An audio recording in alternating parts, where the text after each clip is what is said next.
아니, 이건 뭐야? 이런 게 들어있다니.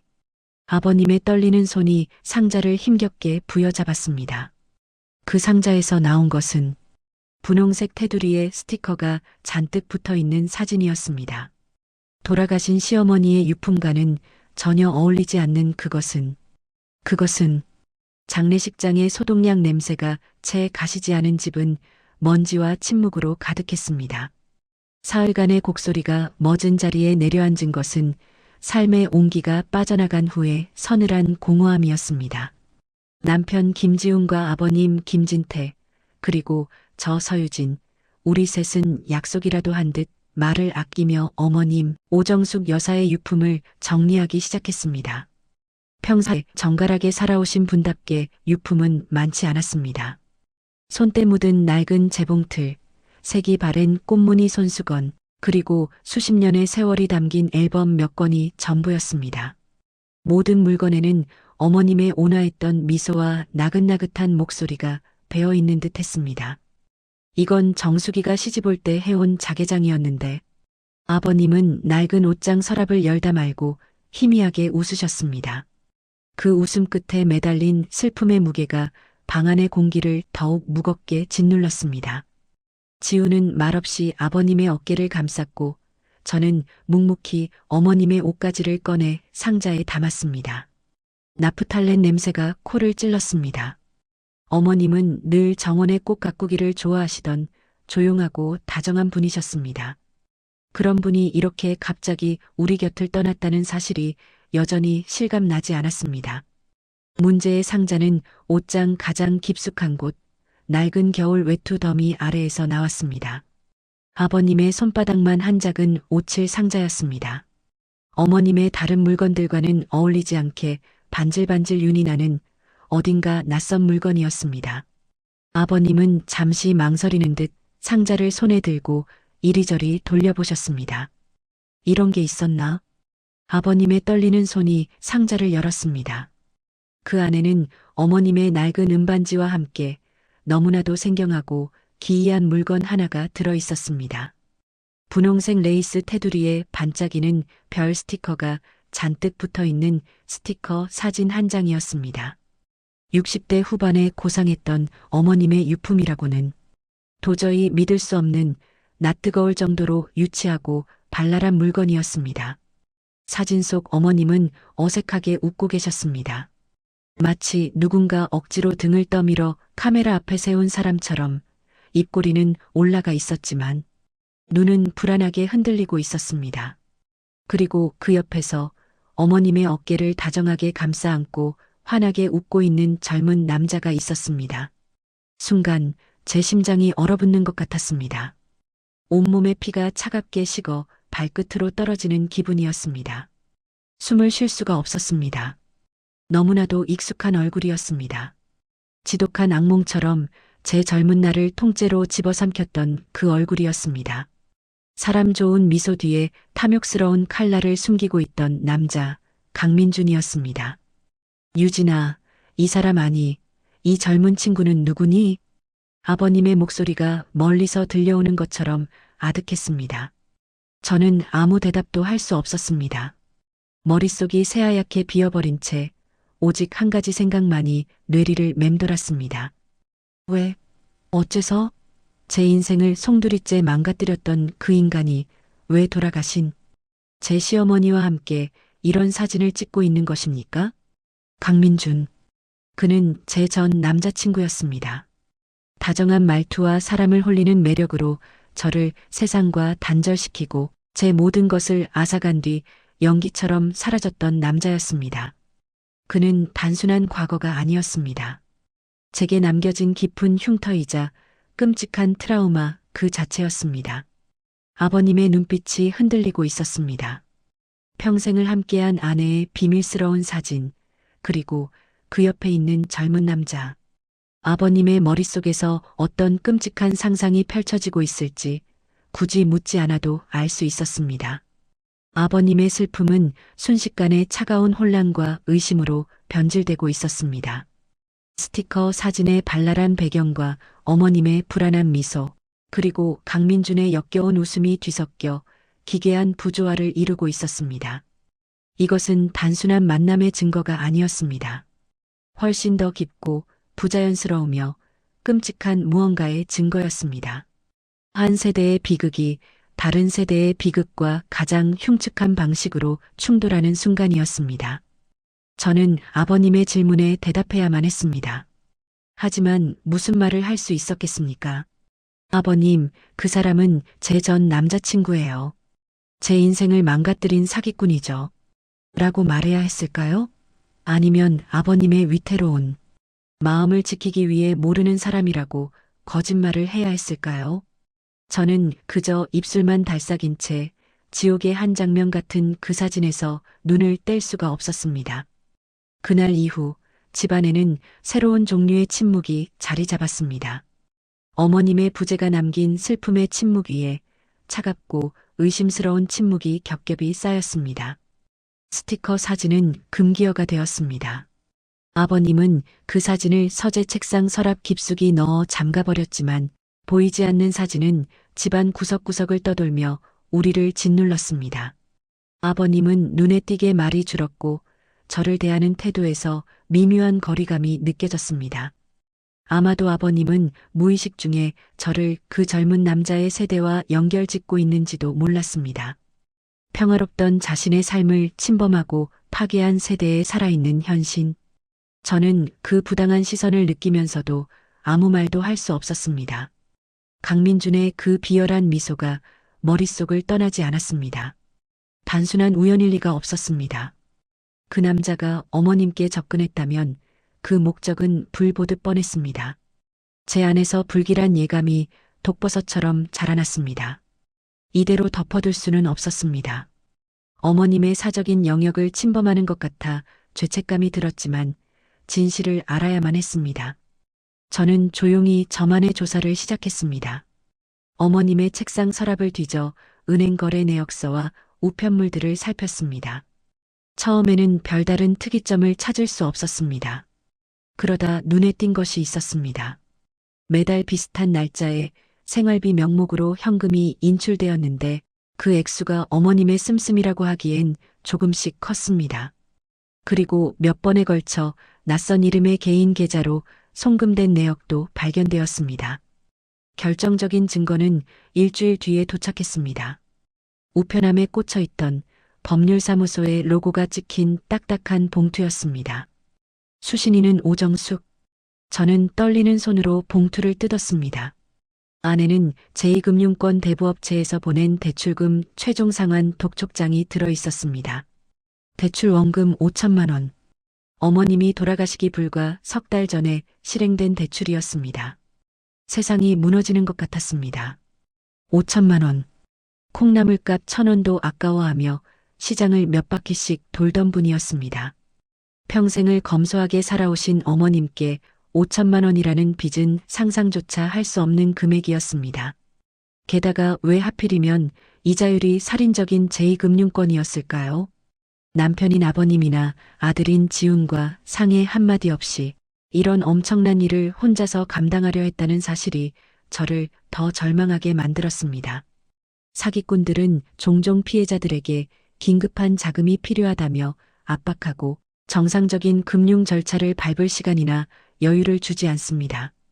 어머님 역시 그런 압박 속에서 가족에게 알리지 못하고 손쉬운 고금리 대출에 손을 댈 수밖에 없었을 것입니다. 그날 저녁 저는 독촉장을 식탁 위에 올려놓았습니다. 아버님과 지훈의 얼굴이 하얗게 질려갔습니다. 아버님은 돋보기를 꺼내 들어 독촉장을 몇 번이고 읽고 또 읽으셨습니다. 그의 굳건했던 어깨가 서서히 무너져 내리는 것이 보였습니다. 이게 대체 무슨 말이냐? 아버님의 목소리는 분노가 아닌 공포에 젖어 있었습니다. 아내의 죽음이 남긴 슬픔에 이제는 감당할 수 없는 경제적 공포까지 덮쳐온 것입니다. 어머님에 대한 배신감과 의심은 이제 끔찍한 금융 미스터리로 바뀌어 있었습니다. 아버님은 마침내 잿빛이 된 얼굴로 저를 바라보았습니다. 그의 눈은 더 이상 저를 탓하지 않았습니다. 그저 깊은 혼란과 절망만이 가득했습니다. 내 어머니가 대체 뭘 숨기고 있었던 거니? 아버님의 질문은 우리 모두에게 던져진 숙제였습니다. 더 이상 외면할 수 없었습니다. 우리는 어머님이 돌아가시기 몇 달 전 너무 느리고 자꾸 꺼진다며 바꾸셨던 낡은 스마트폰을 찾아냈습니다. 어머님은 새 스마트폰에 서툴러 거의 전화와 문자만 사용하셨기에 낡은 폰에 무언가 남아있을 거라는 희망을 걸었습니다. 저는 조심스럽게 전원을 켰습니다. 다행히 비밀번호는 아버님의 생신이었습니다. 잠금 화면이 풀리고 저는 판도라의 상자를 여는 심정으로 앱 목록을 후쳤습니다. 카카오톡, 문자 메시지, 그리고 낯선 보라색 아이콘의 메신저 앱, 텔레그램이었습니다. 사기꾼들이 익명성과 보안을 이유로 선호하는 앱이라는 사실을 나중에야 알게 되었습니다. 심장이 세차게 뛰었습니다. 저는 떨리는 손가락으로 앱을 열었습니다. 대화 목록 최상단에 데니얼 파크이라는 이름이 떠 있었습니다. 프로필 사진은 은발이 멋스러운 서양인 남성이었습니다. 하지만 저는 직감적으로 알 수 있었습니다. 이 사람이 바로 강민준이라는 것을 말입니다. 대화 내용을 열어본 순간 저는 현기증을 느끼며 소파에 주저앉았습니다. 수천 개의 메시지가 끝도 없이 이어졌습니다. 그것은 교과서적인 로맨스 스캠의 완벽한 기록이었습니다. 첫 단계는 러브바밍, 그리고 가스라이팅이었습니다. 그는 자신을 아프가니스탄에서 의료봉사를 하는 한국계 미국인 의사라고 소개했습니다. 그리고 만난 지 며칠 되지도 않아 어머님께 운명, 소울메이트 같은 단어를 쏟아내며 감정적으로 길들여갔습니다. 데니얼 파크 정숙 씨 같은 분을 이제야 만나다니 제 인생은 당신을 만나기 전과 후로 나뉩니다. 당신은 신이 제게 보내주신 마지막 선물입니다. 두 번째 단계는 거짓된 신뢰 구축이었습니다. 그는 분쟁 지역에 있다는 핑계로 불안정한 통신 상태를 내세웠고 보안 문제 때문에 영상 통화는 절대 할 수 없다며 교묘하게 얼굴 노출을 피했습니다. 대신 도용한 사진들을 보내오며 자신의 존재를 각인시켰습니다. 성공한 의사라는 직업은 외로운 노년의 여성에게 존경과 선망의 대상이 되기 충분했고 동시에 끊임없이 긴급한 상황을 만들어내기에도 완벽한 설정이었습니다. 그리고 마침내 세 번째 단계, 금전 요구가 시작되었습니다. 처음에는 소액이었습니다. 데니얼 파크 현지 아이들에게 줄 학용품을 사야 하는데 제 카드가 여기선 잘 안 되네요. 혹시 기프트 카드 몇 장만 보내주실 수 있을까요? 은혜는 평생 잊지 않겠습니다. 요구는 점점 대담해졌습니다. 긴급 수술에 필요한 의료 장비가 세관에 묶였다거나 당신에게 보낼 귀한 선물의 통관비가 필요하다는 식이었습니다. 어머님은 처음에는 망설이셨습니다. 하지만 강민주는 죄책감을 자극하고 감정적으로 협박하며 어머님을 벼랑 끝으로 몰아갔습니다. 데니얼 파크 당신마저 날 믿지 못하면 전 여기서 죽은 목숨입니다. 제가 당신을 얼마나 사랑하는데 어떻게 제게 이럴 수 있나요? 당신은 제 유일한 희망입니다. 저는 분노와 슬픔이 뒤섞인 채 메시지를 스크롤했습니다. 어머님의 작은 의심과 저항이 어떻게 교묘한 감정 조작에 의해 무너져 내리는지 그 처참한 과정이 고스란히 담겨 있었습니다. 그리고 마침내 그 스티커 사진의 진실과 마주했습니다. 데니얼 파크 잠시 한국에 들어왔는데 일이 꼬여서 당신을 만나러 갈 수가 없게 됐어요. 대신 제 젊은 조카를 보낼게요. 제 동료들에게 당신같이 아름다운 연인이 있다고 자랑하고 싶은데 같이 사진 한 장만 찍어서 보내주면 안 될까요? 우리 둘만의 비밀로 간직할게요. 그것은 사랑의 증표가 아니었습니다. 사냥꾼이 전리품을 과시하듯 피해자를 완벽하게 통제하고 있다는 증거이자 트로피였던 것입니다. 저는 구역질을 참으며 휴대폰을 껐습니다. 모든 조각이 맞춰졌습니다. 낯선 서양인 의사의 말투 속에 교묘하게 숨어있는 강민준 특유의 화법과 단어 선택이 보였습니다. 저는 핏기 없는 얼굴로 지훈과 아버님을 바라보았습니다. 이건 바람이 아니었어요. 사냥이었습니다. 그리고 어머님은 사냥감이셨습니다. 제가 내뱉은 사냥이라는 단어는 거실의 공기를 칼날처럼 갈랐습니다. 저는 아버님 앞에 스마트폰을 내려놓고 지옥 같았던 대화 기록을 하나하나 짚어가며 설명했습니다. 어떻게 낯선 남자가 접근했는지, 어떻게 사랑을 속삭이며 신뢰를 쌓았는지, 그리고 어떻게 어머님의 평생 모은 돈과 마지막 자존심까지 앗아갔는지 모든 것을 말씀드렸습니다. 아버님은 처음에는 믿을 수 없다는 듯 고개를 저으셨습니다. 평생을 현명하고 강단 있게 살아온 아내가 이토록 허무맹랑한 사기에 넘어갔다는 사실을 받아들이지 못하는 듯 했습니다. 그러나 화면을 채운 수천 개의 메시지는 부정할 수 없는 진실이었습니다. 어머님의 망설임, 그의 집요한 회유, 그리고 결국 무너져 내리는 과정이 생생하게 기록되어 있었습니다. 아버님의 표정에서 아내의 외도에 대한 분노가 서서히 씻겨나갔습니다. 그 자리를 채운 것은 거대한 슬픔과 죄책감, 그리고 자신을 향한 참을 수 없는 분노였습니다. 마침내 아버님의 단단했던 어깨가 무너져 내렸습니다. 그는 두 손에 얼굴을 묶고 아이처럼 흐느끼기 시작했습니다. 평생 아버님의 그런 모습을 본 적이 없었습니다. 그 눈물은 단순히 아내를 잃은 슬픔이 아니었습니다. 아내의 깊은 외로움을 알아채지 못했던 자신에 대한 원망이었고 그녀를 지켜주지 못했다는 뼈아픈 후회의 눈물이었습니다. 사기 범죄가 남기는 상처는 금전적 손실을 넘어 이처럼 깊은 심리적 고통과 자기 비난을 동반합니다. 내가 조금만 더 신경 썼더라면. 울음 섞인 아버님의 목소리가 거실을 울렸습니다. 그제야 아버님은 지나쳐버렸던 기억의 조각들을 떠올리기 시작했습니다. 언젠가부터 스마트폰을 손에서 놓지 않고 누군가와 계속 메시지를 주고받으며 희미하게 웃던 아내의 모습, 갑자기 해외 송금 방법에 대해 묻던 일, 우리 노후를 위해 좋은 투자처를 찾았다며 오래된 작은 땅을 팔자고 조르던 일, 그 모든 것이 이제야 비로소 하나의 그림으로 맞춰졌습니다. 아버님은 아내의 비밀이 아니라 아내의 고통을 마주하고 있었습니다. 사기꾼이 파놓은 달콤한 함정에 빠져 허우적대면서도 가족에게는 차마 말하지 못하고 홀로 모든 것을 감당해야 했을 아내의 마지막 몇 달. 그 시간 동안 아내는 얼마나 외롭고 무서웠을까 아버님은 그것을 생각하고 있었습니다. 그날 밤 우리 세 사람은 처음으로 모든 것을 터놓고 이야기했습니다. 저의 끔찍했던 과거, 강민준이라는 남자의 실체, 그리고 어머님이 겪으셨을 고통에 대해서 말입니다. 서로를 향했던 미묘한 의심과 거리감은 공통된 슬픔과 분노 속에서 눈 녹듯 사라졌습니다. 그 자리에는 새로운 유대감과 공동의 목표가 생겨났습니다. 아버님은 눈물을 닦고 붉게 충혈된 눈으로 저를 바라보았습니다.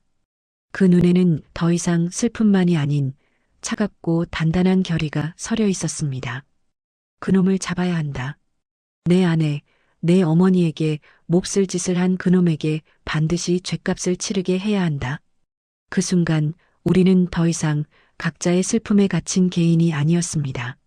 한 사람의 존엄성을 되찾기 위해 함께 싸워야 할 가족이었습니다. 아버님의 결심은 확고했습니다. 하지만 저는 알고 있었습니다. 경찰에 신고하더라도 이 사건은 연인 사이에 자발적으로 돈을 보낸 애매한 사건으로 취급될 가능성이 높다는 것을 말입니다.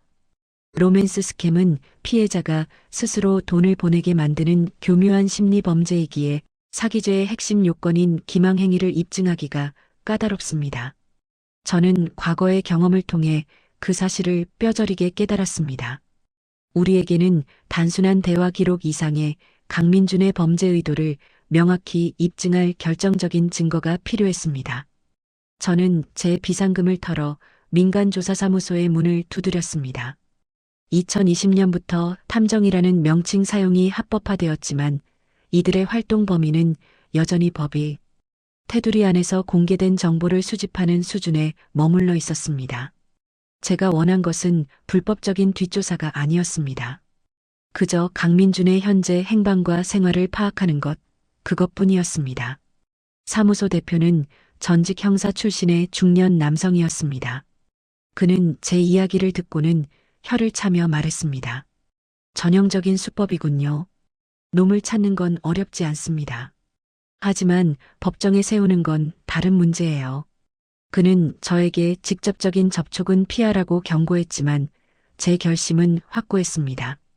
일주일 뒤 조사원의 보고서가 도착했습니다. 강민주는 서울 강남의 고급 오피스텔에 살며 외제 스포츠카를 몰고 있었습니다. 어머님과 또 다른 누군가의 피눈물로 쌓아 올린 성이었습니다. 보고서에는 그가 최근 자주 만나는 듯한 중년 여성의 사진도 첨부되어 있었습니다. 새로운 사냥감을 물색하고 있는 것이 분명했습니다. 저는 우연한 만남을 계획했습니다. 그가 자주 나타난다는 오피스텔 근처 카페에서 몇 시간을 기다렸습니다.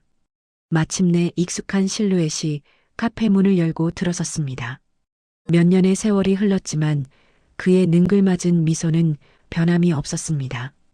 그는 저를 발견하고는 잠시 놀란 듯했지만 이내 특유의 사람 좋은 얼굴로 다가왔습니다. 유진아, 세상에 이게 얼마만이야. 여전히 예쁘네. 역겨움에 속이 뒤집혔지만 저는 애써 평정을 유지했습니다. 우리는 형식적인 안부를 주고받았습니다. 저는 그의 위선적인 얼굴을 보며 이 남자가 어머님께도 똑같은 얼굴로 접근했을 것을 생각하니 치가 떨렸습니다. 저는 테이블 위로 어머님의 사진 한 장을 밀었습니다. 영정 사진으로 썼던 가장 온화하게 웃고 계신 사진이었습니다. 이분 아세요? 강민준의 얼굴에서 미소가 사라졌습니다. 그는 잠시 사진을 들여다보더니 이내 시치미를 뗐습니다. 하지만 그의 눈동자가 미세하게 흔들리는 것을 저는 놓치지 않았습니다. 글쎄, 처음 뵙는 분인데. 저는 그의 거짓말을 기다렸다는 듯 스마트폰을 꺼내 그와 어머님이 나눈 텔레그램 메시지 하나를 화면에 띄워 보여주었습니다. 정숙 씨, 당신은 내 마지막 사랑입니다. 그 순간 그의 가면이 벗겨졌습니다. 그의 얼굴에서 모든 친절함이 사라지고 차가운 경멸과 오만함이 드러났습니다. 그는 더 이상 연기하지 않았습니다. 그래서 뭘 어쩌라고? 외로운 늙은이한테 꿈과 희망을 좀 심어줬는데 그게 그렇게 잘못된 건가? 그 여자는 특별한 사람이 되고 싶어 했어. 난 그걸 이뤄줬고 일종의 서비스에 대한 대가를 받은 것뿐이야. 오히려 나한테 고마워해야 하는 거 아니야? 참회나 죄책감은 단 한 조각도 찾아볼 수 없었습니다. 오직 자신의 행동을 정당화하는 뻔뻔함과 피해자를 조롱하는 잔인함만이 가득했습니다. 그의 말은 제 안에 남아있던 마지막 미련과 의심을 완전히 불태워버렸습니다. 그는 구제불능의 악마였습니다. 그는 자리에서 일어나며 제게 나지막이 경고했습니다. 괜한 짓 하지 마. 증거도 없는 일로 내 완벽한 가정을 망신시키고 싶지 않으면 그냥 잊어버려. 저는 그가 떠나는 뒷모습을 보며 조용히 스마트폰의 녹음 종료 버튼을 눌렀습니다. 두려움은 없었습니다. 대신 심장이 차갑게 식으며 강철 같은 결의가 굳어졌습니다. 이 싸움은 이제 어머님만을 위한 것이 아니었습니다. 그의 손에 놀아났던 과거의 저, 그리고 미래의 또 다른 피해자들을 위한 싸움이었습니다. 강민준의 목소리가 담긴 녹음 파일은 우리의 가장 강력한 무기였습니다. 우리는 다음 날 바로 경찰서에 찾아가 정식으로 고소장을 제출했습니다. 텔레그램 대화 기록, 송금 내역, 그리고 그의 자백이나 다름없는 녹취록까지 증거는 차고 넘쳤습니다. 사건을 배당받은 젊은 형사는 처음에는 시큰둥한 반응을 보였습니다. 그래서 본인 의지로 돈을 보내신 거다. 이 말씀이죠? 누가 칼 들고 협박한 것도 아니고요. 그의 말은 로맨스 스캠 사건이 마주하는 현실적인 법적 난관을 그대로 보여주었습니다. 하지만 제가 카페에서의 대화를 녹음한 파일을 들려주자 그의 눈빛이 달라졌습니다. 그는 이 사건이 단순한 연애 사기가 아니라 상습적이고 계획적인 사기 범죄의 가능성이 높다고 판단했습니다. 수사가 시작되면서 우리는 동시에 또 다른 전쟁을 치러야 했습니다. 바로 어머님이 남기신 5천만 원의 빚이었습니다. 변호사는 우리에게 특별한 정승인 제도를 설명해 주었습니다. 상속인이 상속 채무가 상속 재산을 초과한다는 사실을 중대한 과실 없이 상속 개시일로부터 3개월이 지난 후에 알게 된 경우 그 사실을 안 날로부터 3개월 내에 신청할 수 있는 제도였습니다. 우리에겐 유일한 희망이었습니다. 하지만 그 과정은 고통 그 자체였습니다. 우리는 법원에 어머님의 모든 재산과 빚을 한 점에 누락 없이 신고해야 했습니다. 이를 위해 상속 재산 목록을 작성하는 일은 어머님의 삶을 해부하고 모든 기억에 가격표를 붙이는 잔인한 과정이었습니다. 어머님이 아끼시던 낡은 재봉틀, 결혼반지, 심지어 몇천 원이 들어있는 휴면 계좌까지 모든 것을 찾아내 목록으로 만들어야 했습니다. 슬픔에 잠겨 있을 시간도 없이 우리는 매일같이 서류와 씨름했습니다. 그 와중에도 대부업체의 빚 독촉 전화는 끊임없이 걸려왔습니다. 법적 절차를 밟고 있다고 설명해도 막무가내였습니다. 우리는 슬픔과 분노, 그리고 채권자들의 압박 속에서 하루하루를 버텨냈습니다. 형사고소와 특별한 정승인 신청, 2개의 거대한 법적 절차는 느리고 답답하게 진행되었습니다. 변호사는 형사사건에서 사기죄를 입증하기 위해서는 기망행 이상 대방을 속이는 행위, 고의 처음부터 갚을 생각이나 능력이 없었음, 그리고 불법 영득 의사 불법적으로 이득을 취하려는 의도라는 3가지 요소를 명확히 증명해야 한다고 간주했습니다. 강민주는 분명 변호사를 통해 모든 돈이 사랑하는 사이의 선물이었다고 주장할 것이었습니다. 어느 날 저녁 아버님과 지훈, 그리고 저는 산더미처럼 쌓인 서류들 앞에 마주 앉아 있었습니다. 경찰서에서 받은 사건 처리경과 통지서, 법원에서 온 보정명령서, 은행에서 떼온 수십 장의 거래 내역서. 우리의 싸움은 더 이상 한 애인을 향한 분노의 표출이 아니었습니다. 거대하고 복잡한 법률 시스템 안에서 고인의 명예와 우리 가족의 생존을 위해 벌이는 처절한 관료주의와의 전쟁이었습니다. 우리는 지쳐 있었지만 서로의 존재를 의지하며 굳건히 버텼습니다. 법의 톱니바퀴가 더디게 굴러가는 동안 우리는 어머님의 마지막 시간들을 채우고 있던 공백을 메워나가기 시작했습니다. 강민준을 법정에 세우는 것만큼이나 어머님을 온전히 이해하는 것이 중요했습니다. 우리는 더 이상 어머님을 사기당한 피해자라는 틀에 가두고 싶지 않았습니다. 아버님과 저는 어머님의 오랜 친구분들을 찾아뵈었습니다. 그분들은 하나같이 정수기가 작년부터 부쩍 말이 줄고 어딜 가든 휴대폰만 들여다봤다고 말했습니다. 다들 새로운 취미가 생겼거나 멀리 사는 친척과 자주 연락하는 줄로만 알았다고 했습니다. 아무도 어머님의 마음속에 드리워진 짙은 외로움의 그림자를 눈치채지 못했습니다. 결정적인 것은 어머님의 낡은 화장대 서랍 깊숙한 곳에서 발견한 작은 일기장이었습니다. 날짜도 드문드문 적힌 몇 장 되지 않는 기록이었지만 그 안에는 어머님의 흔들리는 마음이 고스란히 담겨 있었습니다. 다니엘 씨가 내 눈이 참 곱다고 했다. 30년 만에 처음 듣는 말이다.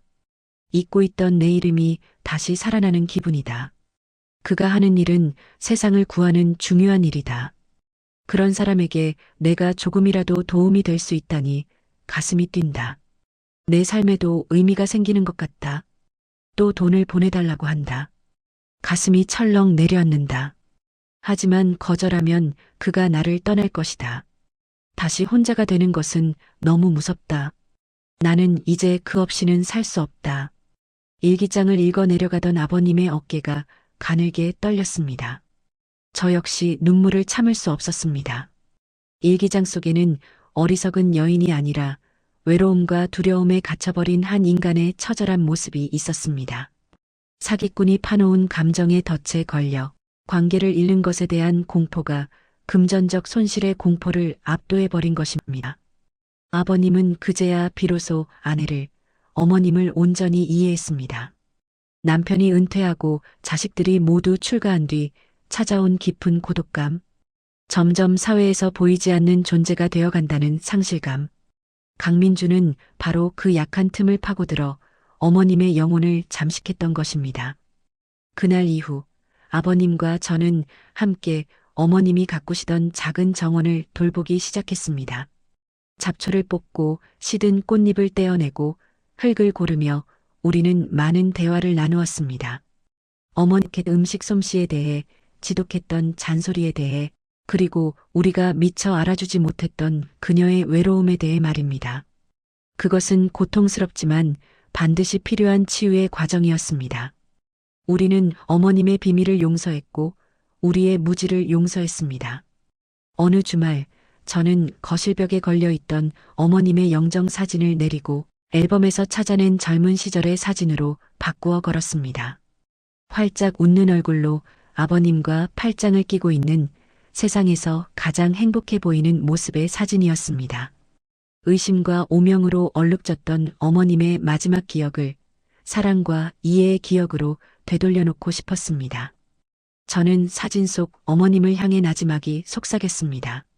어머니, 이제 저희가 다 알아요.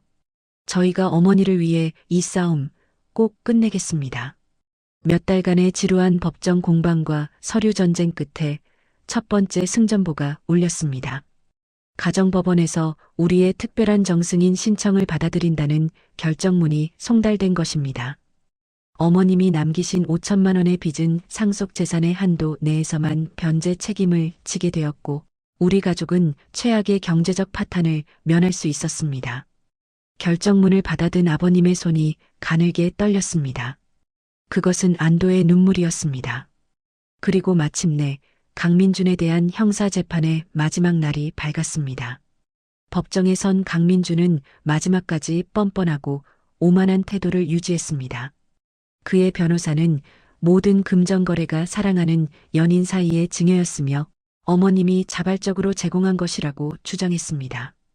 검사가 제시한 텔레그램 대화 기록만으로는 그의 기망 행위를 완벽하게 입증하기에 2% 부족해 보였습니다. 재판의 흐름을 바꾼 것은 증인석의 선저 서유진이었습니다. 저는 떨리는 목소리로 하지만 단호하게 강민준과의 과거를 증언했습니다. 그가 어떻게 제게 접근했는지, 어떤 말로 저를 현혹하고 고립시켰는지, 그리고 어떻게 제 돈을 갈취하고 사라졌는지 말입니다. 그의 수법은 어머님을 상대로 한 그것과 소름 끼치도록 똑같았습니다. 저는 그의 상습적인 포식 행태를 법정의 모든 사람 앞에서 폭로했습니다. 그리고 결정적인 한 방이 터져나왔습니다. 검사는 제가 카페에서 녹음했던 파일을 증거로 제출했습니다. 법정 안에 강민준의 차갑고 경멸적인 목소리가 울려 퍼졌습니다. 외로운 늙은이한테 꿈과 희망을 좀 심어줬는데 그게 그렇게 잘못된 건가? 일종의 서비스에 대한 대가를 받은 것뿐이야. 그의 육성 자백에 방청석이 술렁였습니다. 배심원들의 표정이 싸늘하게 굳어졌습니다. 그의 변호사마저 할 말을 잃은 듯 입을 굳게 다물었습니다. 더 이상의 변론은 무의미했습니다. 판사는 판결문을 읽어 내려갔습니다. 피고인 강민주는 인간의 가장 기본적인 신뢰와 애정을 악용하여 사회적으로 취약한 노년층을 범행 대상으로 삼는 등 그 죄질이 매우 불량하고 비난 가능성이 크다. 판사는 범행에 취약한 피해자를 대상으로 한범죄를 가중처벌 사유로 명시했습니다. 피고인을 사기죄로 징역 7년에 처한다. 땅. 판사의 망치 소리가 법정을 울렸습니다. 그 순간 법정 안에서는 환호성도 박수도 터져 나오지 않았습니다. 그저 깊고 무거운 안도의 한숨만이 내려앉았습니다. 통쾌함보다는 지독한 싸움이 끝났다는 허탈함이 더 컸습니다.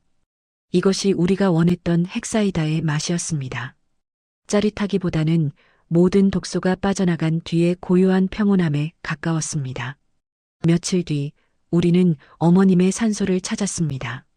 아버님은 봉분 앞에 잡초를 말없이 뽑아내고는 막걸리 한 잔을 조용히 부었습니다. 정수가, 이제 다 끝났어. 당신 이름에 묻은 억울한 누명도 그 무거운 빚도 우리가 다 해결했으니 이제는 편히 쉬게. 저는 어머님이 가장 좋아하시던 하얀 국화 한 송이를 봉분 앞에 놓았습니다. 길고 긴 터널을 지나온 기분이었습니다. 우리는 많은 것을 잃었지만 동시에 더 소중한 것을 얻었습니다. 서로를 이해하는 법을 배웠고 슬픔 속에서 더 단단한 가족으로 거듭났습니다. 산소를 내려오는 길, 세 사람의 그림자가 길게 늘어졌습니다. 비극은 우리에게 깊은 상처를 남겼지만 우리를 부서뜨리지는 못했습니다. 우리는 이제 상처를 안고도 묵묵히 앞으로 걸어갈 힘을 얻었습니다. 그것이 시어머니의 마지막 남자가 우리에게 남긴 지독하고도 아이러니한 유산이었습니다.